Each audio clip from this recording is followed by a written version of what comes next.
Hi everyone, welcome to Competitive Cracker. ഞാൻ BC Babu.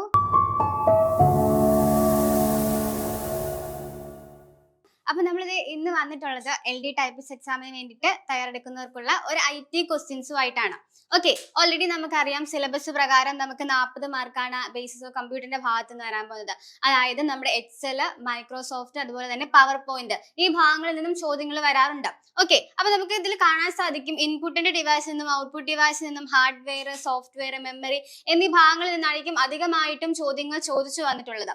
Okay, അത്തരത്തിൽ ചോദ്യങ്ങൾ ചോദിച്ചു വന്നിട്ടുള്ള ചോദ്യങ്ങളാണ് നമ്മൾ ഡിസ്കസ് ചെയ്തുകൊണ്ടിരുന്നത്. എന്നാൽ ഇന്ന് നമ്മൾ ഡിസ്കസ് ചെയ്യാൻ പോകുന്നത് ചോദിക്കാൻ സാധ്യതയുള്ള വളരെ മോസ്റ്റ് ഇമ്പോർട്ടന്റ് ആയിട്ടുള്ള 10 IT ചോദ്യങ്ങളുമായിട്ടാണ് ഇന്ന് വന്നിട്ടുള്ളത്. അപ്പൊ നമുക്ക് ചോദ്യത്തിലേക്ക് പോയാലോ? ഓക്കെ, നമ്മുടെ ആദ്യ ചോദ്യത്തിൽ എന്താ ചോദിച്ചിരിക്കുന്നത്? Which of the following is strictly an input device used to enter hard drawing images or signature into a computer. അതായത് നമ്മുടെ കമ്പ്യൂട്ടറിൽ നമ്മൾ കൈകൊണ്ട് വരച്ച ഇമേജസോ അല്ലെങ്കിൽ സ്കെച്ചുകളോ അല്ലെങ്കിൽ സിഗ്നേച്ചറോ പോലൊക്കെ കമ്പ്യൂട്ടറിൽ എൻ്റർ ചെയ്യാൻ വേണ്ടി ഉപയോഗിക്കുന്ന ഇൻപുട്ട് ഡിവൈസ് ഏതെന്നാണ് നമ്മൾ ചോദിച്ചിരിക്കുന്നത്. ഓക്കെ, ഒരു ഇൻപുട്ട് ഡിവൈസിനെ കുറിച്ചാണ് നമ്മൾ ചോദിച്ചിട്ടുള്ളത്. അപ്പോൾ ഓൾറെഡി എല്ലാവർക്കും അറിയാവുന്നതുപോലെ തന്നെ ഇൻപുട്ട് ഡിവൈസ് എന്താണ്? നമ്മൾ കമ്പ്യൂട്ടറിലേക്ക് ഒരു ഡേറ്റ കൊടുക്കുകയാണല്ലേ, കമ്പ്യൂട്ടറിലേക്ക് കൊടുക്കുന്ന ആ ഒരു ഡേറ്റനെ പറയുന്ന പേരാണ് ഇൻപുട്ട് ഡിവൈസ് എന്ന് പറയുന്നത്. പലതരത്തിലുള്ള ഇൻപുട്ട് ഡിവൈസുകളുണ്ട്. അപ്പൊ അത്തരത്തിലുള്ള ഒരു ഇൻപുട്ട് ഡിവൈസ് ഇൻപുട്ടിന്റെ ഭാഗത്ത് നിന്ന് ചോദിച്ചിട്ടുള്ള ഒരു ചോദ്യമാണ് ഇത് ചോദിച്ചിട്ടുള്ളത്. ഓക്കെ, എന്താ ചോദിച്ചിട്ടുള്ളത്? നമ്മുടെ കൈകൊണ്ട് വരച്ച്, അതായത് സ്കെച്ച് ചെയ്യുകയോ അല്ലെങ്കിൽ ഡ്രോയിങ് ചെയ്യുകയോ അല്ലെങ്കിൽ എന്താ ഒരു സിഗ്നേച്ചർ പോലെ കമ്പ്യൂട്ടറിലേക്ക് എൻ്റർ ചെയ്യാൻ പറ്റുന്ന ഇൻപുട്ട് ഡിവൈസ് ആണ് നമ്മൾ ചോദിച്ചിരിക്കുന്നത്. 4 ഓപ്ഷൻസ് ഉണ്ട്. ഏതൊക്കെയാ? പ്ലോട്ടർ ഉണ്ട്, ഗ്രാഫിക്സ് ടെംപ്ലേറ്റ് ഉണ്ട്, മോണിറ്റർ ഉണ്ട്, ടെർമിനൽ പ്രിന്റർ ഉണ്ട്. ഏതായിരിക്കും നമ്മുടെ ആൻസർ? നമുക്ക് ഓരോ ഓപ്ഷനും വെച്ച് നോക്കാം അല്ലെ. ഫസ്റ്റ് വേണ്ടി കിടക്കുന്നത് പ്ലോട്ടർ ആണ്. പ്ലോട്ടർ എന്ന് പറഞ്ഞാൽ എന്താണ്? പ്ലോട്ടർ ഒരു ഔട്ട്പുട്ട് ഡിവൈസ് ആണ്. ഓക്കെ, പ്ലോട്ടർ എന്ന് പറഞ്ഞാൽ ഒരു ഔട്ട്പുട്ട് ഡിവൈസ് ആണ് പ്ലോട്ടർ എന്ന് പറയുന്നത്. അതായത് നമുക്ക് ലാർജ് ആയിട്ടുള്ള ഡ്രോയിങ്ങിന് വേണ്ടിയിട്ട്, എഞ്ചിനീയറിംഗ് ഡ്രോയിങ്ങിന് വേണ്ടിയിട്ടൊക്കെ യൂസ് ചെയ്യുന്ന ഒരു ഔട്ട്പുട്ട് ഡിവൈസ് ആണ് എന്തെന്ന് പറഞ്ഞാൽ പ്ലോട്ടർ എന്ന് പറയുന്നത്. ഓക്കെ അല്ലേ. അടുത്തത് കിടക്കുന്നത് ഗ്രാഫിക് ടെംപ്ലേറ്റ് ആണ്. അതെന്ന് പറഞ്ഞാൽ എന്താണ്? അതൊരു ഇൻപുട്ട് ഡിവൈസ് ആണ്. ഓക്കെ, അതെന്ന് പറഞ്ഞാൽ ഒരു ഇൻപുട്ട് ഡിവൈസ് ആണ്. അതായത് നമ്മളിപ്പം നമ്മളൊക്കെ ക്ലാസ്സുകളൊക്കെ എടുക്കുമ്പോഴേക്കും നമ്മൾ സൂം മീറ്റിംഗ് എടുക്കുകയെന്ന് കരുതിക്കും. നമ്മളിപ്പോൾ സൂമിൽ ഒരു ക്ലാസ് എടുക്കുകയാണ്. നമുക്ക് ഓൾറെഡി നമുക്കറിയാം ഒരു ക്ലാസ് എടുക്കുമ്പോൾ നമുക്ക് ഏറ്റവും കൂടുതൽ പരിചിതമായിരിക്കുന്നത് നമ്മൾ ബോർഡിലൊക്കെ എഴുതി ചെയ്യുമ്പോഴായിരിക്കും അല്ലേ. ബോർഡിൽ എഴുതി ചെയ്യുമ്പോൾ നമുക്ക് പെട്ടെന്ന് മനസ്സിലാവും. അതുപോലെ തന്നെയായിരിക്കും നമ്മൾ ഓൺലൈൻ ആയിട്ട് ഒരു ക്ലാസ് എടുക്കുമ്പോൾ സൂം മീറ്റിംഗിലായിക്കോട്ടെ നമ്മളൊരു ടെംപ്ലേറ്റ്, നമ്മൾ ഗ്രാഫിക് ടെംപ്ലേറ്റ് യൂസ് ചെയ്യുമ്പോൾ അത് നമ്മൾ എഴുതി പഠിപ്പിക്കുന്നത് നമുക്ക് ഏറ്റവും കൂടുതൽ മനസ്സിലാവും. അതുപോലെ തന്നെ നമ്മൾ സിഗ്നേച്ചർ ആയിക്കോട്ടെ, നമ്മളൊരു ഡ്രോയിങ് ആയിക്കോട്ടെ അല്ലെങ്കിൽ എന്തെങ്കിലും എഴുതുകയാണെങ്കിൽ അത് എല്ലാവർക്കും ഏറ്റവും കൂടുതൽ മനസ്സിലാവും. അപ്പൊ കമ്പ്യൂട്ടറിലേക്ക് ഒരു ഇൻപുട്ട് അവിടെ കൊടുക്കുകയാണ് ചെയ്യുന്നത്. അത്തരത്തിലുള്ള ഒരു ടെംപ്ലേറ്റ് ആണ് എന്ന് വെച്ചാൽ ഗ്രാഫിക് ടെംപ്ലേറ്റ് എന്ന് പറയുന്നത്. ഓക്കെ, അടുത്ത് കിടക്കുന്നത് ഏതാണ്? മോണിറ്റർ ആണ്. മോണിറ്റർ എന്ന് പറഞ്ഞാൽ എന്താണ്? മോണിറ്റർ ഒരു ഔട്ട്പുട്ട് ഡിവൈസ് തന്നെയാണ്. നമ്മൾ കൊടുക്കുന്ന ഡേറ്റാസ് നമ്മൾ ഓൾറെഡി പറഞ്ഞു ഇൻപുട്ട് ഡിവൈസ് എന്താണെന്ന് അല്ലെ. ഒരു ഡേറ്റ കമ്പ്യൂട്ടറിലേക്ക് കൊടുക്കുകയാണ്. അത്തരത്തിലുള്ള ഡേറ്റ കൊടുക്കുമ്പോൾ അത് നമുക്ക് സ്ക്രീനിൽ കാണാം. അതായത് ഹ്യൂമന് മനസ്സിലാവുന്ന രീതിയിൽ നമുക്കൊരു ഔട്ട്പുട്ട് കിട്ടുമെങ്കിൽ അത് എന്തിലായിരിക്കും കാണുന്നത്? ഒരു മോണിറ്ററിലായിരിക്കും. ഇപ്പൊ മോണിറ്റർ എന്താണ്? മോണിറ്റർ എന്ന് പറഞ്ഞാൽ ഒരു ഔട്ട്പുട്ട് ഡിവൈസ് ആണ് മോണിറ്റർ എന്ന് പറയുന്നത്. ഓക്കെ, അടുത്ത എന്താ? Terminal printer. ടെർമിനൽ പ്രിന്റർ ഉദ്ദേശിക്കുന്നത് എന്താ? നമ്മൾ കൊടുക്കുന്ന ഒരു ഡേറ്റയ്ക്ക് നമ്മൾ കൊടുക്കുന്ന ഡേറ്റനെ തിരിച്ചു കിട്ടുകയാണ് ചെയ്യുന്നത്. അതും എന്ത് തന്നെയാണ്? ഒരു ഔട്ട്പുട്ട് ഡിവൈസ് തന്നെയാണ്. ഓക്കെ, അപ്പൊ നമുക്ക് ചോദ്യത്തിൽ ചോദിച്ചിരിക്കുന്ന എന്തായിരുന്നു? നമുക്കൊരു ഇൻപുട്ട് ഡിവൈസ് റിലേറ്റഡ് ആയ ചോദ്യമായിരുന്നു ചോദിച്ചിട്ടുള്ളത്. അപ്പൊ നമുക്ക് കാണാൻ സാധിക്കും നമ്മുടെ ആൻസർ ഏതാണ്? ഓപ്ഷൻ ബി ആണ് നമ്മുടെ ആൻസർ എന്ന് പറയുന്നത്. ഓക്കെ അല്ലേ. നമുക്ക് നോക്കാം അല്ലെ. നോക്കിക്കേ, ടൈപ്സ് ഓഫ് ഗ്രാഫിക് ടെംപ്ലേറ്റ് ഉണ്ട്. എന്തൊക്കെയുണ്ട്? പെൻ ടാബ്ലറ്റ് ഉണ്ട്. നമുക്ക് ഒരു കാണുമ്പോൾ സാധിക്കാം സൂം ക്ലാസ്സിലൊക്കെ കൂടുതലായിട്ടും ടീച്ചേഴ്സ് യൂസ് ചെയ്യുന്ന ഒന്ന് തന്നെയാണ് പെൻ ടാബ് അല്ലെ. നമുക്ക് എഴുതി കാണാൻ വേണ്ടി സാധിക്കും. അതുപോലെ തന്നെ ഡിസ്പ്ലേ ടാബ്ലറ്റ് ഉണ്ട്, സ്മാർട്ട് ഫോൺ ടാബ്ലറ്റ് ഉണ്ട്, ഹൈബ്രിഡ് ഉണ്ട്. ഇത്തരത്തിലുള്ള ഇതൊക്കെ എന്ത് തന്നെയാണ്? ഒരു ഇൻപുട്ട് ഡിവൈസ് തന്നെയാണ്. ഓക്കെ, അപ്പൊ എല്ലാവർക്കും മനസ്സിലായല്ലോ. അപ്പൊ നമുക്ക് അടുത്ത ചോദ്യത്തിലേക്ക് പോകാം. ഓക്കെ, നമ്മുടെ അടുത്ത ചോദ്യം എന്താ ചോദിച്ചിരിക്കുന്നത്? Which key on a standard keyboard is used to cancel the current command or operation. അതായത് ഇപ്പൊ നമ്മളിപ്പോ കമ്പ്യൂട്ടറിൽ ഒരു കമാൻഡ് കറന്റ്ലി യൂസ് ചെയ്തുകൊണ്ടിരിക്കുന്ന ഒരു കമാൻഡ് അത് ക്യാൻസൽ ചെയ്യാൻ വേണ്ടിയിട്ട് യൂസ് ചെയ്യുന്ന ഒരു കീവേഡ് ഏതാണ് നമ്മൾ ചോദിച്ചിരിക്കുന്നത്. ഓക്കെ, എത്ര ചോദ്യത്തിൽ പോലെ തന്നെ നമുക്ക് 4 ഓപ്ഷൻസ് ആണുള്ളത്. ഏതൊക്കെയാ? ഷിഫ്റ്റ് ഉണ്ട്, എസ്കേപ്പ് ഉണ്ട്, ടാബ് ഉണ്ട്, ഓൾട്ട് ഉണ്ട്. അപ്പൊ ഇതേതായിരിക്കും നമ്മുടെ ആൻസർ? നമുക്ക് ഓരോ ഓപ്ഷൻ വെച്ച് നോക്കാം അല്ലെ. ഫസ്റ്റ് വൺ കിടക്കുന്ന ഏതാണ്? ഷിഫ്റ്റ് ആണ്. ഓക്കെ, ഫസ്റ്റ് വൺ കിടക്കുന്നത് ഷിഫ്റ്റ് ഓപ്പറേറ്റർ ആണ്. ഷിഫ്റ്റ് എന്ന് ഉദ്ദേശിക്കുന്നത് എന്താ? ഓക്കെ, അപ്പൊ നമുക്ക് അടുത്ത ചോദ്യത്തിലേക്ക് പോവാം അല്ലെ. അടുത്ത ചോദ്യം എന്താ ചോദിച്ചിരിക്കുന്നത്? Which key on a standard keyboard is used to cancel the current command or operation. അതായത് കറന്റ്ലി ഇപ്പൊ നമ്മൾ ചെയ്തുകൊണ്ടിരിക്കുന്ന ഒരു ഓപ്പറേഷനോ അല്ലെങ്കിൽ കമാൻഡോ ക്യാൻസൽ ചെയ്യാൻ വേണ്ടിയിട്ട് യൂസ് ചെയ്യുന്ന കീബോർഡിലുള്ള ഒരു ഷോർട്ട് കട്ട്, അത് കീ ഏതെന്നാണ് നമ്മളോട് ചോദിച്ചിരിക്കുന്നത്. നമുക്ക് 4 ഓപ്ഷൻസ് ഉണ്ട്. ഫസ്റ്റ് വൺ കിടക്കുന്ന എന്താണ്? ഷിഫ്റ്റ് ഓപ്പറേറ്റർ ആണ്. ഷിഫ്റ്റ് എന്ന് ഉദ്ദേശിക്കുന്നത് എന്താ? നമ്മൾ ആൽഫബറ്റിക്കൽ ആയിട്ടുള്ള ലെറ്റേഴ്സ് ഒക്കെ പ്രിന്റ് ചെയ്യാൻ വേണ്ടി, ഫോർ എക്സാമ്പിൾ പറയുകയാണെങ്കിൽ നമുക്ക് ഇപ്പം ക്യാപിറ്റൽ എ പ്രിന്റ് ചെയ്യണമെങ്കിൽ നമ്മൾ എന്ത് യൂസ് ചെയ്യുന്നത്? കൂടുതലായിട്ടും ഷിഫ്റ്റ് പ്ലസ് എ എന്ന് ക്ലിക്ക് ചെയ്യുമ്പോൾ ക്യാപിറ്റൽ ലെറ്റർ എ കിട്ടാറുണ്ട് അല്ലേ? അതുപോലെ തന്നെയാണ് എന്താ ഷിഫ്റ്റ് കീ പൊതുവെ യൂസ് ചെയ്യുന്നത്. ഓക്കെ, അടുത്ത എന്താ? എസ്കേപ്പ് ആണ്. എസ്കേപ്പ് ഉദ്ദേശിക്കുന്നത് എന്താ? ഇപ്പൊ കറന്റ് നമ്മൾ ചെയ്തുകൊണ്ടിരിക്കുന്ന ഒരു ഓപ്പറേഷൻ ആയിക്കോട്ടെ അല്ലെങ്കിൽ കമാൻഡ് ആയിക്കോട്ടെ, അതിൽ നിന്നും മൂവ് ചെയ്യാൻ വേണ്ടി നമ്മൾ യൂസ് ചെയ്യുന്ന ഒരു കീ ആണ് എന്ത്? എസ്കേപ്പ് കീ എന്ന് പറയുന്നത്. ഇപ്പൊ നമ്മൾ പവർ പോയിന്റിലൊക്കെ ഒരു പ്രസന്റേഷൻ ചെയ്തുകൊണ്ടിരിക്കുകയാണെങ്കിൽ നമ്മൾ എന്താ വലിയ സ്ക്രീനിലായിരിക്കും വിൻഡോസ് ഓപ്പൺ ആക്കി വെച്ചിരിക്കുന്നത് അല്ലേ? അപ്പൊ നമ്മൾ എന്താ ഫുൾ സ്ക്രീനിലായിരിക്കും സ്ക്രീൻ ഓപ്പൺ ആക്കിയിരിക്കുന്നത്. ആ ഫുൾ സ്ക്രീനിൽ നിന്ന് നമുക്ക് പുറത്ത് വരാൻ വേണ്ടിയിട്ട് നമ്മൾ യൂസ് ചെയ്യുന്ന ഒരു കീ ഏതായിരിക്കും? നമ്മുടെ കീബോർഡിൽ എസ്കേപ്പ് കീ ആയിരിക്കും യൂസ് ചെയ്യുന്നത്. ഓക്കെ, അടുത്തത് ടാബ് കീ ആണ്. ടാബ് കീ എന്ന് ഉദ്ദേശിക്കുന്നത് എന്താ? ഇപ്പൊ ഞാനൊരു പവർ പോയിന്റ് എടുക്കുവാണ്. ഞാൻ ഓൾറെഡി കുറെ പാരഗ്രാഫ് എഴുതിയപ്പോ എനിക്ക് ഫസ്റ്റ് വണ് കിടക്കുന്ന ലൈന് ഒരു ക്ലിയർ ആയിട്ട് ഒരു ക്ലീൻ ആയിട്ട് വരണം. അപ്പൊ നമ്മൾ എന്ത് യൂസ് ചെയ്യുമ്പോൾ ടാബ് കീ യൂസ് ചെയ്യുമ്പോൾ ഇവിടെ ഒരു സ്പേസ് വരും അല്ലെ?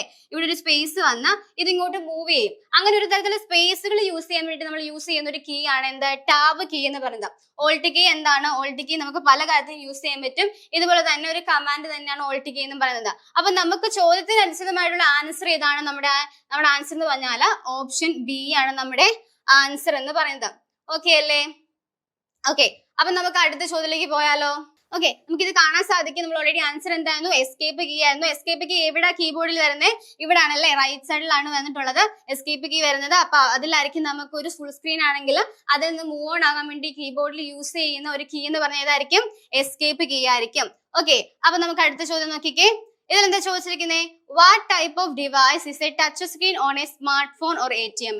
അതായത് നമ്മുടെ ടച്ച് സ്ക്രീൻ ആയിട്ടുള്ള സ്മാർട്ട് ഫോണും ATM എന്ത് ടൈപ്പ് ഓഫ് ഡിവൈസ് എന്നാണ് നമ്മളോട് ചോദിച്ചിരിക്കുന്നത്. ഓക്കെ, നമുക്ക് ഓൾറെഡി അറിയാം, നമ്മളൊക്കെ ടച്ച് ഫോൺ യൂസ് ചെയ്യുന്നവരാണ്, ATM പോയി പൈസ എടുക്കുന്നവരാണ്. അപ്പൊ എല്ലാവർക്കും അറിയാവുന്ന തന്നെ ആയിരിക്കും. എന്താണ് അതെന്ന് പറഞ്ഞാൽ both input and output device ആണ്.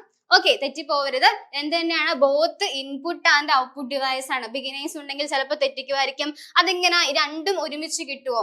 കിട്ടുമല്ലേ? കാരണം എന്താ, നമ്മളിപ്പോ ഒരു സ്മാർട്ട് ഫോണിൽ എടുക്കുവാണെങ്കിൽ സ്മാർട്ട് ഫോണിൽ നമുക്കത് ബോത്ത് ഇൻകം അങ്ങോട്ട് ഡേറ്റ കൊടുക്കാനും സാധിക്കും, അതുപോലെ നമുക്ക് തിരിച്ച് ഡേറ്റ ഇങ്ങോട്ട് കിട്ടുന്നുണ്ട്. നമ്മുടെ ATM തന്നെ അതിന് വലിയൊരു എക്സാമ്പിൾ അല്ലേ? എന്താ ATM നമ്മൾ ഇൻപുട്ട് അങ്ങോട്ട് കൊടുക്കുന്നുണ്ട്, നമുക്ക് വേണ്ട ഇൻഫോർമേഷൻസ് ഒക്കെ ഇൻപുട്ട് ആയിട്ട് അങ്ങോട്ട് കൊടുക്കുന്നുണ്ട്. അതുപോലെ തന്നെ അതിന് നമുക്ക് അനുസൃതമായിട്ടുള്ള ഔട്ട്പുട്ട് ഡേറ്റ നമുക്ക് ഇങ്ങോട്ടും കിട്ടുന്നുണ്ട്. അപ്പൊ നമുക്ക് പറയാലോ, നമ്മുടെ ATM സ്മാർട്ട് ഫോണും എന്ത് ടൈപ്പ് ഓഫ് ഡിവൈസ് ആണ്? Both input and output device ആണ്.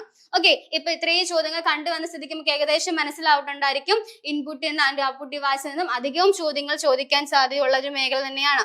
ഓക്കെ, അപ്പൊ നമുക്ക് അടുത്തൊരു ചോദ്യം, നമുക്ക് ആൻസർ കിട്ടിക്കഴിഞ്ഞു. എന്താണ് both input and output device ആണ് ടച്ച് സ്ക്രീൻ എന്ന് പറഞ്ഞാൽ?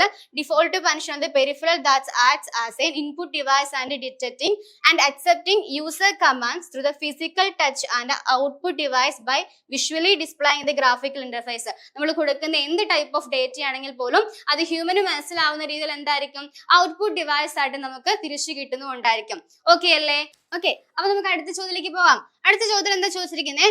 Which output device is best suited for the printing high quality vector graphics, architectural drawing and engineering designers? അതായത് നമ്മൾ ആർക്കിടെക്ചറൽ ഡ്രോയിങ്ങിനും വെക്ടർ ഡിസൈനിങ്ങിനും അതുപോലെ തന്നെ എഞ്ചിനീയറിംഗ് ഡ്രോയിങ്ങിനൊക്കെ യൂസ് ചെയ്യുന്നത് സ്യൂട്ടഡ് ആയിട്ടുള്ള ഒരു പ്രിന്റിംഗ് ഔട്ട്പുട്ട് ഡിവൈസ് ഏതെന്നാണ് നമ്മൾ ചോദിച്ചിരിക്കുന്നത്. ഓക്കെ, നമുക്ക് 4 ഓപ്ഷൻസ് ഉണ്ട്. ഏതായിരിക്കും നമ്മുടെ ആൻസർ എന്ന് പറഞ്ഞാൽ നമുക്ക് നോക്കാം അല്ലെ? ഫസ്റ്റ് വണ് കിടക്കുന്ന ഏതാണ്? ഡോട്ട് മെട്രിക്സ് പ്രിന്റർ ആണ്. ഡോട്ട് മെട്രിക്സ് പ്രിന്റർ എന്ന് ഉദ്ദേശിക്കുന്നത് എന്താ? ഡോട്ടഡ് ആയിട്ടായിരിക്കും പ്രിന്റിംഗ് വരുന്നത്. അതിന് നല്ല രീതിയിൽ സൗണ്ട് കൂടുതലായിരിക്കും. ഓക്കെ, അടുത്തത് എന്താ? ഇൻജെറ്റ് പ്രിന്റർ ആണ്. ഇൻജെറ്റ് പ്രിന്റർ എന്ന് ഉദ്ദേശിക്കുന്നത് എന്ത് തന്നെയാണ്? പ്രിന്റിങ്ങിന് വേണ്ടി യൂസ് ചെയ്യുന്നതാണ്. ഇൻജെറ്റ് പോലുള്ള സ്പ്രേ ചെയ്തിട്ടായിരിക്കും അവിടെ പ്രിന്റിംഗ് നടക്കുന്നത്.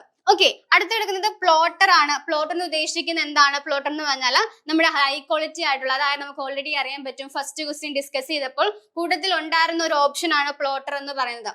ഓക്കെ, അതുകൊണ്ടാണ് സിമ്പിൾ ക്വസ്റ്റ്യൻസ് വരുമ്പോൾ അതിന്റെ ആൻസർ മാത്രം പഠിക്കാണ്ട് തന്നിട്ടുള്ളതിൽ ഓപ്ഷൻസും കൂടെ ക്ലിയർ ആയിട്ട് അറിഞ്ഞിരിക്കണം. കാരണം ഇത് സിമിലർ ആയിട്ടുള്ള ഒരു ക്വസ്റ്റ്യൻ വരുമ്പോൾ നമുക്ക് അതിന്റെ ആൻസർ ചെയ്യാൻ കുറച്ച് എളുപ്പമായിരിക്കും അല്ലെ? നമ്മൾ ഓൾറെഡി കണ്ടിരുന്നു ഫസ്റ്റ് ക്വസ്റ്റ്യൻ ഡിസ്കസ് ചെയ്തപ്പോൾ അതിൽ പ്ലോട്ടർ ഉണ്ടായിരുന്നു. അപ്പൊ നമുക്ക് ഓൾറെഡി ഇതിന് ആൻസർ കിട്ടി കാണുമല്ലോ. നമ്മുടെ ആൻസർ ഏതാണ്? ഓപ്ഷൻ സി ആണ് നമ്മുടെ ആൻസർ എന്ന് പറഞ്ഞാൽ പ്ലോട്ടർ ആണ്. അതായത് ഹൈ ക്വാളിറ്റി ആയിട്ടുള്ള വെക്ടർ ഗ്രാഫിക്സോ അല്ലെങ്കിൽ ആർക്കിടെക്ചറൽ ഡ്രോയിങ്ങോ അല്ലെങ്കിൽ എഞ്ചിനീയറിംഗ് ഡിസൈനിങ്ങോ ഒക്കെ ചെയ്യാൻ വേണ്ടിയിട്ട് യൂസ് ചെയ്യുന്ന ഒരു ഔട്ട്പുട്ട് ഡിവൈസ് ആണ് എന്ന് പറഞ്ഞാൽ പ്ലോട്ടർ എന്ന് പറയുന്നത്. ഓക്കെ, അടുത്ത കിടക്കുന്നത് ലേസർ പ്രിന്റർ ആണ്. ലേസർ പ്രിന്റർ എന്താണ്? അത് ഒരു ഔട്ട്പുട്ട് ഡിവൈസ് തന്നെയാണ്.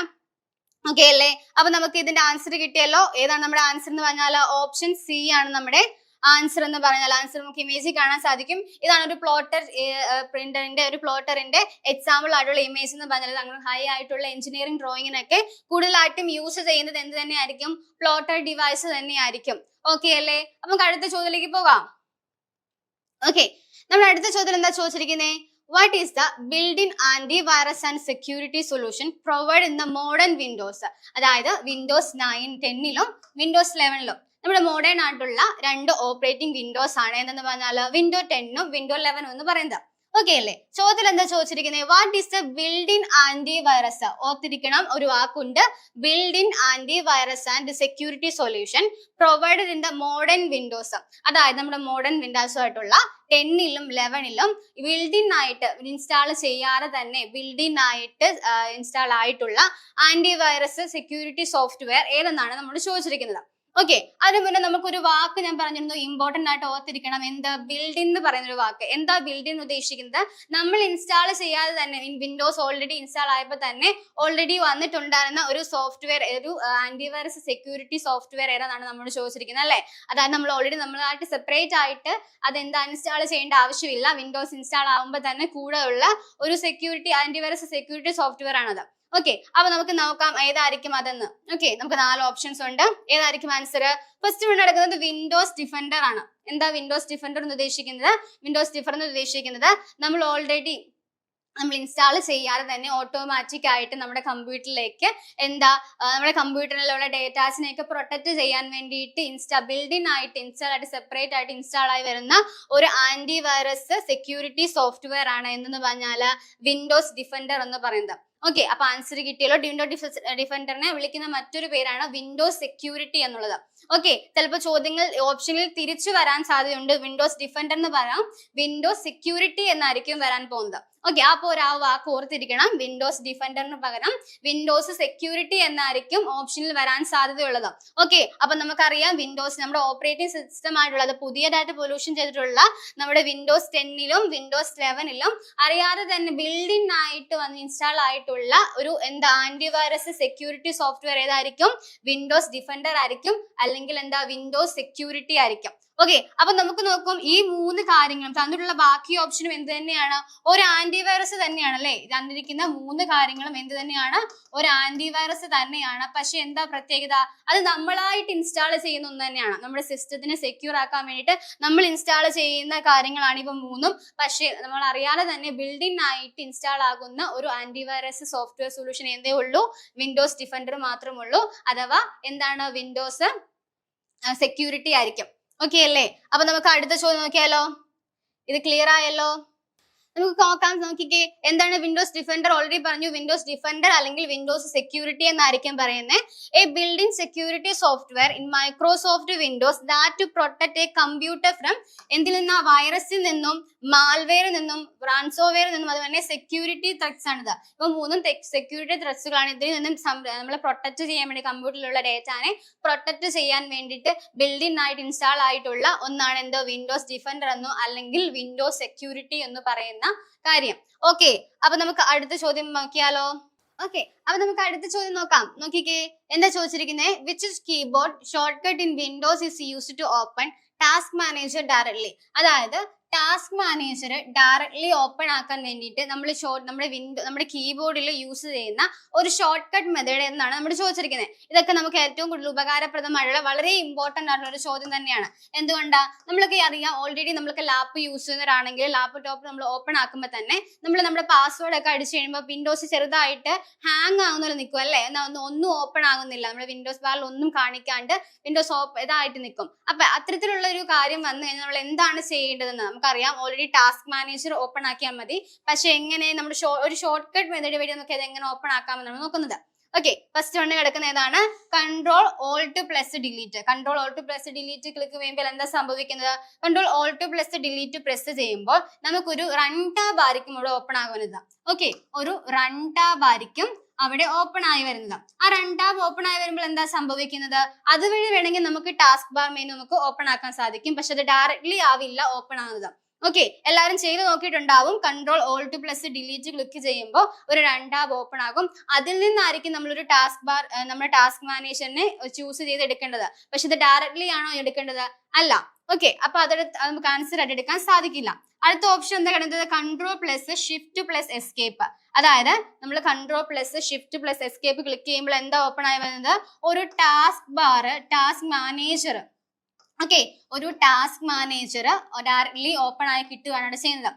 ഓക്കെ, ഒരു ടാസ്ക് മാനേജർ ഡയറക്ട്ലി ഓപ്പൺ ആയി കിട്ടാൻ വേണ്ടി നമ്മൾ എന്താ യൂസ് ചെയ്യുന്നത്? Control plus shift plus escape ആയിരിക്കും. പിന്നീട് അത് പതിയെ ബൂട്ട് ആകാൻ തുടങ്ങും. പിന്നെ നമ്മുടെ ലാപ്ടോപ്പ് എന്താ ഓപ്പൺ ആകാൻ വേണ്ടി സാധിക്കും അല്ലേ?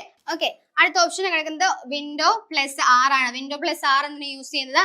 റൺ ഡയലോഗ് ബോക്സ് ഓപ്പൺ ആകാൻ വേണ്ടിയിട്ട് നമ്മൾ യൂസ് ചെയ്യുന്ന ഒരു ഷോർട്ട് കട്ട് മെത്തേഡ് ആണ് വിൻ പ്ലസ് ആർ, അതായത് വിൻഡോ പ്ലസ് ആർ എന്ന് പറയുന്നത്. അടുത്തത് എന്താ കിടക്കുന്നത്? Alt plus F4. Alt plus F4 എന്തിനാ യൂസ് ചെയ്യുന്നത്? കറന്റ് നമ്മൾ വർക്ക് ചെയ്തുകൊണ്ടിരിക്കുന്ന ആ ഒരു ടാബിൽ നിന്ന് ക്ലോസ് ചെയ്യാൻ വേണ്ടിയിട്ട് നമ്മൾ യൂസ് ചെയ്യുന്ന ഒരു ഷോർട്ട് കട്ട് മെത്തേഡ് ആണ് ഓൾട്ട് പ്ലസ് F4 എന്ന് പറയുന്നത്. അതായത് ക്ലോസ് ചെയ്യാൻ വേണ്ടിയിട്ട് നമ്മൾ യൂസ് ചെയ്യുന്ന ഒരു ഷോർട്ട് കട്ട് ആണ് എന്ന് പറഞ്ഞാൽ ഓൾട്ട് പ്ലസ് F4 എന്ന് പറയുന്നത്. ഓക്കെ, അപ്പൊ ഇതെന്തായാലും ആരും മറക്കില്ലല്ലോ. കാരണം നമുക്ക് എല്ലാവർക്കും സംഭവിക്കുന്ന ഒരു കാര്യം തന്നെ, ലാപ്ടോപ്പ് ഓപ്പൺ ആക്കി കഴിയുമ്പോൾ ഒരു സെക്കൻഡിലെങ്കിൽ അത് ഹാങ് പോലെ നിൽക്കും അല്ലെ? അതായത് നമുക്ക് കേൾക്കാൻ വേണ്ടിയിട്ട് എന്താ യൂസ് ചെയ്തത്? ഒരു ടാസ്ക് മാനേജർ ഓപ്പൺ ചെയ്താൽ മതി നമ്മുടെ ലാപ്ടോപ്പ് ബൂട്ട് ആയി കിട്ടാൻ വേണ്ടിയിട്ട്. അങ്ങനെ ചെയ്യാൻ വേണ്ടിയിട്ടുള്ള ഏറ്റവും നല്ല ഷോർട്ട് കട്ട് മെത്തേഡ് ആണ് control plus shift plus escape ആയിരിക്കും. ഓക്കെ അല്ലേ? ഇത് മറക്കില്ലല്ലോ. നമുക്ക് നോക്കാം അല്ലേ ഇതിന്റെ ഡീറ്റെയിൽഡ് ആയിട്ടൊരു വേർഷൻ. നോക്കിക്കേ, എന്താ നമ്മുടെ answer? Alt plus control plus shift plus escape ആയിരിക്കും. ഇത് എന്തായാലും മറക്കല്ലേ, വളരെ ഇമ്പോർട്ടന്റ് ആയിട്ടുള്ള ഒരു ചോദ്യം തന്നെയാണ്. ഓക്കെ, അപ്പൊ നമുക്ക് അടുത്ത ചോദ്യം നോക്കാം അല്ലെ? അടുത്ത ചോദ്യം എന്താ ചോദിച്ചിരിക്കുന്നത്? In Windows file explorer what is the shortcut key to rename and select a file or folder? അതായത് നമ്മൾ ഓൾറെഡി സെലക്ട് ചെയ്താൽ വെക്കുന്നിരിക്കും നമ്മുടെ ഫയലോ ഫോൾഡറോ ഇതിനെല്ലാം റീനെയിം ചെയ്യാൻ വേണ്ടിയിട്ട് നമുക്ക് യൂസ് ചെയ്യുന്ന ഏറ്റവും വലിയൊരു ഷോർട്ട് കട്ട് മെത്തേഡ് ഏതെന്നാണ് നമ്മൾ ചോദിച്ചിരിക്കുന്നത്. ഇപ്പൊ നമ്മൾ വിൻഡോസിലൊക്കെ നമ്മളൊരു ഫയലിനെ എക്സ്പ്ലോർ ചെയ്യാൻ പോവാണ്. തന്നിരിക്കുന്ന ആ ഫയൽ ചൂസ് ചെയ്തിട്ട് അതിനെ റീനെയിം ചെയ്യണം, അല്ലെങ്കിൽ ആ ഒരു ഫോൾഡറിന്റെ പേര് മാറ്റി കൊടുക്കണം. അതിന് വേണ്ടി നമ്മൾ യൂസ് ചെയ്യുന്ന ഒരു ഷോർട്ട് കട്ട് മെത്തേഡ് ഏതെന്നാണ് നമ്മൾ ചോദിച്ചിരിക്കുന്നത്. ഓക്കെ, നമുക്കറിയാം 4 ഓപ്ഷൻസ് ഉണ്ട്. 4 ഓപ്ഷനിൽ ഏതായിരിക്കും നമ്മുടെ ആൻസർ? ഫസ്റ്റ് വൺ കിടക്കുന്നത് F1 ആണ്. F1 എന്തിനാ യൂസ് ചെയ്യുന്നത്? അതൊരു ഹെൽപ്പിംഗ് മെനു ആണ്. ഓക്കെ, ഹെൽപ്പിംഗ് ടാഗിന് വേണ്ടിയിട്ട് യൂസ് ചെയ്യുന്ന ഒന്നാണ് F1 എന്ന് പറയുന്നത്. അടുത്ത് കിടക്കുന്നത് എന്താണ്? F2 എന്തിനാ യൂസ് ചെയ്യുന്നത്? അത് റീനെയിം ചെയ്യാൻ വേണ്ടിയിട്ട് യൂസ് ചെയ്യുന്ന ഒരു ടാഗ് ആണ്. ഓക്കെ, റീനെയിം ചെയ്യാൻ വേണ്ടിയിട്ട് യൂസ് ചെയ്യുന്ന ഒരു ഷോർട്ട് കട്ട് മെത്തേഡ് ആണ് എന്ത്? F2 എന്ന് പറയുന്നത്. അതായത് നമ്മളൊരു ഫോൾഡറോ ഫയലോ എടുത്തു കഴിഞ്ഞിട്ട് നമ്മളൊരു ഫയലിനെ എക്സ്പ്ലോർ ചെയ്യുകയാണെങ്കിൽ ആ ഫയലിന്റെ റീനെയിം ചെയ്യാൻ വേണ്ടിയിട്ട് പേര് മാറ്റി കൊടുക്കാൻ വേണ്ടിയിട്ട് നമ്മൾ യൂസ് ചെയ്യുന്ന കീബോർഡിൽ ഉപയോഗിക്കുന്ന ഒരു ഷോർട്ട് കട്ട് മെത്തേഡ് ആണ് എന്ത്? F2 എന്ന് പറയുന്നത്. ഓക്കെ, വേണമെങ്കിൽ നിങ്ങൾക്ക് ചെയ്ത് നോക്കാവുന്നതാണ്. ഒരു ഫയൽ നമ്മൾ എടുത്തിട്ട് അതിൽ നിന്ന് ഫയൽ റീനെയിം ചെയ്യാൻ വേണ്ടിയിട്ട് വേണം നമുക്ക് യൂസ് ചെയ്യാൻ പറ്റും. റൈറ്റ് ക്ലിക്ക് ചെയ്ത് കഴിഞ്ഞാൽ പിന്നെ റീനെയിം ഒരു ഓപ്ഷൻ ഉണ്ടല്ലോ. പക്ഷെ അതിലും ഷോർട്ട് കട്ട് മെത്തേഡ് അല്ലേ? നമ്മുടെ കീബോർഡിൽ ഒരു F2 ക്ലിക്ക് ചെയ്യണമെങ്കിൽ, ഒരു ഫയൽ ഉണ്ടെങ്കിൽ ആ ഫയൽ സെലക്ട് ചെയ്തിട്ട് F2 ക്ലിക്ക് ചെയ്യണമെങ്കിൽ നമുക്ക് റീനെയിം ചെയ്യാനുള്ള ഒരു ഓപ്ഷൻ ഉണ്ടാവും. ഓക്കെ, അടുത്ത ഓപ്ഷൻ നടക്കുന്നത് F5 ആണ്. F5 എന്തിനാ യൂസ് ചെയ്യുന്നത്? റീഫ്രഷ് ചെയ്യാൻ വേണ്ടിയിട്ട്. കറന്റ് യൂസ് ചെയ്തിരിക്കുന്ന നമ്മുടെ വിൻഡോസ് ഒക്കെ റീഫ്രഷ് ചെയ്യാൻ വേണ്ടിയിട്ട് നമ്മുടെ കീബോർഡിൽ യൂസ് ചെയ്യുന്ന ഒരു ഷോർട്ട് കട്ട് മെത്തേഡ് ആണ് എന്താ? F5 എന്ന് പറയുന്നത്.